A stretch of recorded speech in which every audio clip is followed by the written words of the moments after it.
ನೋಡಿ, ಒಂದ್ ಕಡೆ ಈಗ ಪ್ರಧಾನಿ ಮೋದಿ ಅವರು ಈ ದೆಹಲಿ ಬಾಂಬ್ ಬ್ಲಾಸ್ಟ್ ವಿಚಾರವನ್ನ ಉಗ್ರರ ಕೃತ್ಯ ಅಂತ ಹೇಳಿದ ನಂತರ ಪಾಕಿಸ್ತಾನದಲ್ಲಿ ಆತಂಕ ಶುರುವಾಗ್ಬಿಟ್ಟಿದೆ. ಅದು ಯಾಕೆ, ಏನು, ಎತ್ತ ಅಂತ ಈಗ ನೋಡ್ತಾ ಹೋಗೋಣ. ಆಪರೇಷನ್ ಸಿಂಧೂರ 2.0 ಆರಂಭ ಆಗ್ಬಿಡುತ್ತಾನಂತ ಭಯ ಅವರನ್ನ ಕಾಡ್ತಾ ಇದೆ. ದೆಹಲಿ ಕಾರ್ ಬಾಂಬ್ ಸ್ಫೋಟದ ತನಿಖೆ ಒಂದ್ ಕಡೆ ಈಗಾಗಲೇ ಚುರುಕುಗೊಂಡಿದೆ. ಇದರ ಜೊತೆಗೆ ಪ್ರಧಾನಿ ಮೋದಿ ಅವರು ಕೊಟ್ಟಿರುವಂತ ಸ್ಟೇಟ್ಮೆಂಟ್ ಏನು, ಉಗ್ರ ದಾಳಿ ಅಂತ ಮೋದಿ ಸರ್ಕಾರ ಅನೌನ್ಸ್ ಮಾಡಿದೆ. ಮೋದಿ ಸರ್ಕಾರ ಉಗ್ರ ಕೃತ್ಯ ಅಂತ ಹೇಳಿಬಿಟ್ರೆ ಆ ಕಡೆ ಪಾಕಿಸ್ತಾನಿಗಳಲ್ಲಿ ಈಗ ಟೆನ್ಷನ್ ಹೆಚ್ಚಾಗ್ತಾ ಇದೆ. ಕಾರಣ, ಉಗ್ರ ಕೃತ್ಯ ಅಂತ ಹೇಳಿದ ಮೇಲೆ ಉಗ್ರ ಕೃತ್ಯ ಅಂತ ಹೇಳಿದ ಮೇಲೆ ಭಾರತ ಪ್ರತೀಕಾರವನ್ನ ತೀರಿಸಿಕೊಳ್ಳುತ್ತೆ. ಪ್ರತೀಕಾರವನ್ನ ತೀರಿಸಿಕೊಳ್ಳುತ್ತೆ ಅಂತಂದ್ರೆ ಅದರ ಪರಿಣಾಮ ನಮ್ಮ ಮೇಲೆ ಯಾವ ರೀತಿ ಇರುತ್ತೆ ಅನ್ನೋ ಭಯ ಅವರನ್ನ ಕಾಡ್ತಾ ಇದೆ. ಇದೇ ಕಾರಣಕ್ಕೆ ಪಾಕಿಸ್ತಾನ್ ಮೀಡಿಯಾಗಳಲ್ಲೂ ಕೂಡ ಒಂದು ರೀತಿ ಹಲ್ಚಲ್ ಕ್ರಿಯೇಟ್ ಆಗಿದೆ. ದೆಹಲಿ ಸ್ಫೋಟಕ್ಕೆ ಪಾಕಿಸ್ತಾನಿಗಳ ಮೇಲೆ ಗೂಬೆ ಕೂರಿಸ್ತಾ ಇದ್ದಾರೆ ಅಂತ ಅವ್ರು ಹೇಳ್ತಾ ಇರೋದು. ಪಾಕಿಸ್ತಾನಿ ಮಾಧ್ಯಮಗಳಲ್ಲಿ ಈ ರೀತಿ ಚರ್ಚೆ ಆಗ್ತಾ ಇದೆ, ನಮಗೂ ಆ ಬ್ಲಾಸ್ಟ್ಗೂ ಸಂಬಂಧ ಇಲ್ಲ, ನಮ್ಮ ಮೇಲೆ ಗೂಬೆ ಕೂರಿಸ್ತಾ ಇದ್ದಾರೆ ಅಂತ. ಇನ್ನೊಂದ್ ಕಡೆ ನೋಟಮ್ ಜಾತಿ ಮಾಡಿರೋ ಪಾಕಿಸ್ತಾನ್ ನೋಟಮ್ ಜಾರಿ ಮಾಡಿದ್ದಾರೆ. ನೋಟಮ್ ಅಂತಂದ್ರೆ ಏರ್ ಡಿಫೆನ್ಸ್ ಸಿಸ್ಟಮ್ ಆಕ್ಟಿವ್ ಮಾಡ್ಕೊಳ್ಳಿ, ಯಾವ ಕ್ಷಣದಲ್ಲಿ ಬೇಕಾದ್ರೂ ಯುದ್ಧ ಅನೌನ್ಸ್ ಆಗಬಹುದು ಅಂತ ಹೇಳಿ ಅಲ್ಲಿನ ಎಲ್ಲಾ ವಾಯುಪಡೆಯ ಸಿಬ್ಬಂದಿಗೆ ಒಂದು ಅಲರ್ಟ್ ಮೆಸೇಜ್ ಅನ್ನ ಪಾಸ್ ಮಾಡಿರ್ತಾರೆ. ಅದು ನೋಟಮ್, ಅದನ್ನ ಜಾರಿ ಮಾಡಿದ್ದಾರೆ. 3 ಸೇನೆಗಳನ್ನ ಹೈ ಅಲರ್ಟ್ ಅಲ್ಲಿ ಇಟ್ಟಿದೆ ಪಾಕಿಸ್ತಾನ್.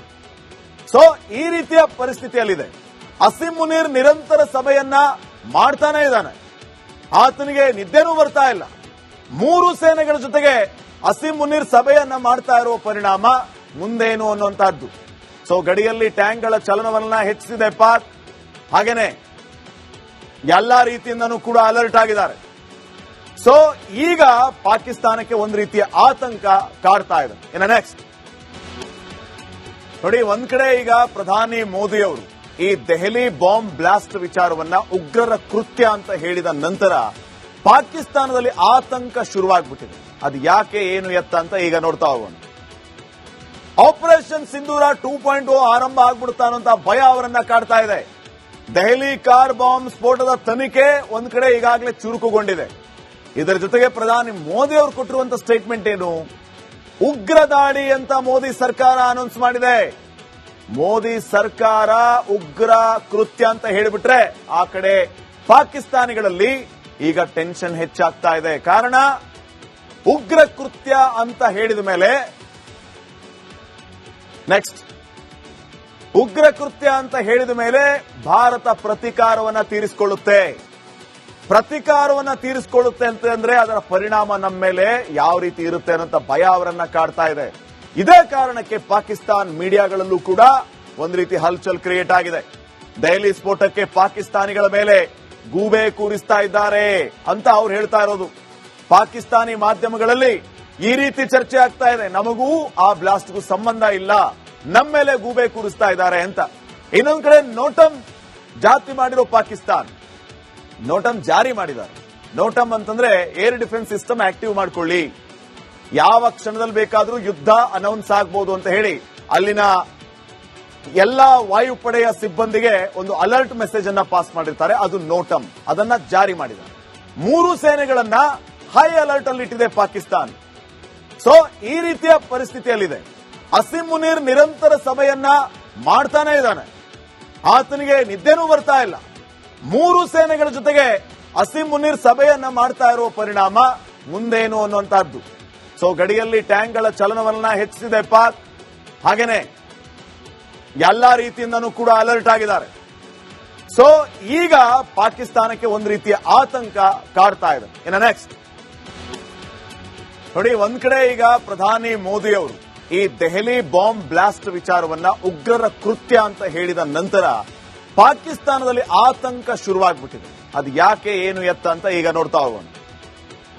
ಆಪರೇಷನ್ ಸಿಂಧೂರ 2.0 ಆರಂಭ ಆಗ್ಬಿಡುತ್ತಾನಂತ ಭಯ ಅವರನ್ನ ಕಾಡ್ತಾ ಇದೆ. ದೆಹಲಿ ಕಾರ್ ಬಾಂಬ್ ಸ್ಫೋಟದ ತನಿಖೆ ಒಂದ್ ಕಡೆ ಈಗಾಗಲೇ ಚುರುಕುಗೊಂಡಿದೆ. ಇದರ ಜೊತೆಗೆ ಪ್ರಧಾನಿ ಮೋದಿ ಅವರು ಕೊಟ್ಟಿರುವಂತ ಸ್ಟೇಟ್ಮೆಂಟ್ ಏನು, ಉಗ್ರ ದಾಳಿ ಅಂತ ಮೋದಿ ಸರ್ಕಾರ ಅನೌನ್ಸ್ ಮಾಡಿದೆ. ಮೋದಿ ಸರ್ಕಾರ ಉಗ್ರ ಕೃತ್ಯ ಅಂತ ಹೇಳಿಬಿಟ್ರೆ ಆ ಕಡೆ ಪಾಕಿಸ್ತಾನಿಗಳಲ್ಲಿ ಈಗ ಟೆನ್ಷನ್ ಹೆಚ್ಚಾಗ್ತಾ ಇದೆ. ಕಾರಣ ಉಗ್ರ ಕೃತ್ಯ ಅಂತ ಹೇಳಿದ ಮೇಲೆ ಉಗ್ರ ಕೃತ್ಯ ಅಂತ ಹೇಳಿದ ಮೇಲೆ ಭಾರತ ಪ್ರತೀಕಾರವನ್ನ ತೀರಿಸಿಕೊಳ್ಳುತ್ತೆ. ಪ್ರತೀಕಾರವನ್ನ ತೀರಿಸಿಕೊಳ್ಳುತ್ತೆ ಅಂತಂದ್ರೆ ಅದರ ಪರಿಣಾಮ ನಮ್ಮ ಮೇಲೆ ಯಾವ ರೀತಿ ಇರುತ್ತೆ ಅನ್ನೋ ಭಯ ಅವರನ್ನ ಕಾಡ್ತಾ ಇದೆ. ಇದೇ ಕಾರಣಕ್ಕೆ ಪಾಕಿಸ್ತಾನ್ ಮೀಡಿಯಾಗಳಲ್ಲೂ ಕೂಡ ಒಂದ್ ರೀತಿ ಹಲ್ಚಲ್ ಕ್ರಿಯೇಟ್ ಆಗಿದೆ. ದೆಹಲಿ ಸ್ಫೋಟಕ್ಕೆ ಪಾಕಿಸ್ತಾನಿಗಳ ಮೇಲೆ ಗೂಬೆ ಕೂರಿಸ್ತಾ ಇದ್ದಾರೆ ಅಂತ ಅವ್ರು ಹೇಳ್ತಾ ಇರೋದು. ಪಾಕಿಸ್ತಾನಿ ಮಾಧ್ಯಮಗಳಲ್ಲಿ ಈ ರೀತಿ ಚರ್ಚೆ ಆಗ್ತಾ ಇದೆ, ನಮಗೂ ಆ ಬ್ಲಾಸ್ಟ್ಗೂ ಸಂಬಂಧ ಇಲ್ಲ, ನಮ್ಮ ಮೇಲೆ ಗೂಬೆ ಕೂರಿಸ್ತಾ ಇದ್ದಾರೆ ಅಂತ. ಇನ್ನೊಂದ್ ಕಡೆ ನೋಟಂ ಜಾತಿ ಮಾಡಿರೋ ಪಾಕಿಸ್ತಾನ್ ನೋಟಂ ಜಾರಿ ಮಾಡಿದ್ದಾರೆ. ನೋಟಂ ಅಂತಂದ್ರೆ ಏರ್ ಡಿಫೆನ್ಸ್ ಸಿಸ್ಟಮ್ ಆಕ್ಟಿವ್ ಮಾಡ್ಕೊಳ್ಳಿ, ಯಾವ ಕ್ಷಣದಲ್ಲಿ ಬೇಕಾದ್ರೂ ಯುದ್ಧ ಅನೌನ್ಸ್ ಆಗಬಹುದು ಅಂತ ಹೇಳಿ ಅಲ್ಲಿನ ಎಲ್ಲಾ ವಾಯುಪಡೆಯ ಸಿಬ್ಬಂದಿಗೆ ಒಂದು ಅಲರ್ಟ್ ಮೆಸೇಜ್ ಅನ್ನ ಪಾಸ್ ಮಾಡಿರ್ತಾರೆ. ಅದು ನೋಟಂ, ಅದನ್ನ ಜಾರಿ ಮಾಡಿದ್ದಾರೆ. 3 ಸೇನೆಗಳನ್ನ ಹೈ ಅಲರ್ಟ್ ಅಲ್ಲಿ ಇಟ್ಟಿದೆ ಪಾಕಿಸ್ತಾನ್. ಸೊ ಈ ರೀತಿಯ ಪರಿಸ್ಥಿತಿಯಲ್ಲಿದೆ. ಅಸಿಂ ಮುನೀರ್ ನಿರಂತರ ಸಭೆಯನ್ನ ಮಾಡ್ತಾನೆ ಇದ್ದಾನೆ, ಆತನಿಗೆ ನಿದ್ದೆನೂ ಬರ್ತಾ ಇಲ್ಲ. 3 ಸೇನೆಗಳ ಜೊತೆಗೆ ಅಸಿಂ ಮುನೀರ್ ಸಭೆಯನ್ನ ಮಾಡ್ತಾ ಇರುವ ಪರಿಣಾಮ ಮುಂದೇನು ಅನ್ನುವಂತಹದ್ದು. ಸೊ ಗಡಿಯಲ್ಲಿ ಟ್ಯಾಂಕ್ಗಳ ಚಲನವಲನ ಹೆಚ್ಚಿಸಿದೆ ಪಾಕ್. ಹಾಗೇನೆ ಎಲ್ಲಾ ರೀತಿಯಿಂದನೂ ಕೂಡ ಅಲರ್ಟ್ ಆಗಿದ್ದಾರೆ. ಸೊ ಈಗ ಪಾಕಿಸ್ತಾನಕ್ಕೆ ಒಂದು ರೀತಿಯ ಆತಂಕ ಕಾಡ್ತಾ ಇದೆ. ಇನ್ನು ನೆಕ್ಸ್ಟ್ ನೋಡಿ, ಒಂದ್ ಕಡೆ ಈಗ ಪ್ರಧಾನಿ ಮೋದಿ ಅವರು ಈ ದೆಹಲಿ ಬಾಂಬ್ ಬ್ಲಾಸ್ಟ್ ವಿಚಾರವನ್ನ ಉಗ್ರರ ಕೃತ್ಯ ಅಂತ ಹೇಳಿದ ನಂತರ ಪಾಕಿಸ್ತಾನದಲ್ಲಿ ಆತಂಕ ಶುರುವಾಗ್ಬಿಟ್ಟಿದೆ. ಅದು ಯಾಕೆ ಏನು ಎತ್ತ ಅಂತ ಈಗ ನೋಡ್ತಾ ಹೋಗೋಣ. ಆಪರೇಷನ್ ಸಿಂಧೂರ 2.0 ಆರಂಭ ಆಗ್ಬಿಡುತ್ತಾ ಅನ್ನೋಂತ ಭಯ ಅವರನ್ನ ಕಾಡ್ತಾ ಇದೆ. ದೆಹಲಿ ಕಾರ್ ಬಾಂಬ್ ಸ್ಫೋಟದ ತನಿಖೆ ಒಂದ್ ಕಡೆ ಈಗಾಗಲೇ ಚುರುಕುಗೊಂಡಿದೆ. ಇದರ ಜೊತೆಗೆ ಪ್ರಧಾನಿ ಮೋದಿ ಅವರು ಕೊಟ್ಟಿರುವಂತ ಸ್ಟೇಟ್ಮೆಂಟ್ ಏನು? ಉಗ್ರ ದಾಳಿ ಅಂತ ಮೋದಿ ಸರ್ಕಾರ ಅನೌನ್ಸ್ ಮಾಡಿದೆ. ಮೋದಿ ಸರ್ಕಾರ ಉಗ್ರ ಕೃತ್ಯ ಅಂತ ಹೇಳಿಬಿಟ್ರೆ ಆ ಕಡೆ ಪಾಕಿಸ್ತಾನಿಗಳಲ್ಲಿ ಈಗ ಟೆನ್ಷನ್ ಹೆಚ್ಚಾಗ್ತಾ ಇದೆ. ಕಾರಣ ಉಗ್ರ ಕೃತ್ಯ ಅಂತ ಹೇಳಿದ ಮೇಲೆ ಉಗ್ರ ಕೃತ್ಯ ಅಂತ ಹೇಳಿದ ಮೇಲೆ ಭಾರತ ಪ್ರತೀಕಾರವನ್ನ ತೀರಿಸಿಕೊಳ್ಳುತ್ತೆ. ಪ್ರತೀಕಾರವನ್ನ ತೀರಿಸಿಕೊಳ್ಳುತ್ತೆ ಅಂತಂದ್ರೆ ಅದರ ಪರಿಣಾಮ ನಮ್ಮ ಮೇಲೆ ಯಾವ ರೀತಿ ಇರುತ್ತೆ ಅನ್ನೋ ಭಯ ಅವರನ್ನ ಕಾಡ್ತಾ ಇದೆ. ಇದೇ ಕಾರಣಕ್ಕೆ ಪಾಕಿಸ್ತಾನ್ ಮೀಡಿಯಾಗಳಲ್ಲೂ ಕೂಡ ಒಂದ್ ರೀತಿ ಹಲ್ಚಲ್ ಕ್ರಿಯೇಟ್ ಆಗಿದೆ. ದೆಹಲಿ ಸ್ಫೋಟಕ್ಕೆ ಪಾಕಿಸ್ತಾನಿಗಳ ಮೇಲೆ ಗೂಬೆ ಕೂರಿಸ್ತಾ ಇದ್ದಾರೆ ಅಂತ ಅವ್ರು ಹೇಳ್ತಾ ಇರೋದು.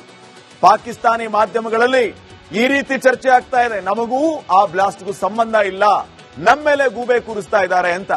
ಇನ್ನೊಂದ್ ಕಡೆ ನೋಟಂ ಜಾತಿ ಮಾಡಿರೋ ಪಾಕಿಸ್ತಾನ್ ನೋಟಂ ಜಾರಿ ಮಾಡಿದ್ದಾರೆ. ನೋಟಂ ಅಂತಂದ್ರೆ ಏರ್ ಡಿಫೆನ್ಸ್ ಸಿಸ್ಟಮ್ ಆಕ್ಟಿವ್ ಮಾಡ್ಕೊಳ್ಳಿ, ಯಾವ ಕ್ಷಣದಲ್ಲಿ ಬೇಕಾದ್ರೂ ಯುದ್ಧ ಅನೌನ್ಸ್ ಆಗಬಹುದು ಅಂತ ಹೇಳಿ ಅಲ್ಲಿನ ಎಲ್ಲಾ ವಾಯುಪಡೆಯ ಸಿಬ್ಬಂದಿಗೆ ಒಂದು ಅಲರ್ಟ್ ಮೆಸೇಜ್ ಅನ್ನ ಪಾಸ್ ಮಾಡಿರ್ತಾರೆ. ಅದು ನೋಟಂ, ಅದನ್ನ ಜಾರಿ ಮಾಡಿದ್ದಾರೆ. 3 ಸೇನೆಗಳನ್ನ ಹೈ ಅಲರ್ಟ್ ಅಲ್ಲಿ ಇಟ್ಟಿದೆ ಪಾಕಿಸ್ತಾನ್. ಸೊ ಈ ರೀತಿಯ ಪರಿಸ್ಥಿತಿಯಲ್ಲಿದೆ. ಅಸಿಂ ಮುನೀರ್ ನಿರಂತರ ಸಭೆಯನ್ನ ಮಾಡ್ತಾನೆ ಇದ್ದಾನೆ, ಆತನಿಗೆ ನಿದ್ದೆನೂ ಬರ್ತಾ ಇಲ್ಲ. 3 ಸೇನೆಗಳ ಜೊತೆಗೆ ಅಸಿಂ ಮುನೀರ್ ಸಭೆಯನ್ನ ಮಾಡ್ತಾ ಇರುವ ಪರಿಣಾಮ ಮುಂದೇನು ಅನ್ನುವಂತಹದ್ದು. ಸೊ ಗಡಿಯಲ್ಲಿ ಟ್ಯಾಂಕ್ಗಳ ಚಲನವಲನ ಹೆಚ್ಚಿಸಿದೆ ಪಾಕ್. ಹಾಗೇನೆ ಎಲ್ಲಾ ರೀತಿಯಿಂದನೂ ಕೂಡ ಅಲರ್ಟ್ ಆಗಿದ್ದಾರೆ. ಸೊ ಈಗ ಪಾಕಿಸ್ತಾನಕ್ಕೆ ಒಂದು ರೀತಿಯ ಆತಂಕ ಕಾಡ್ತಾ ಇದೆ. ಇನ್ನು ನೆಕ್ಸ್ಟ್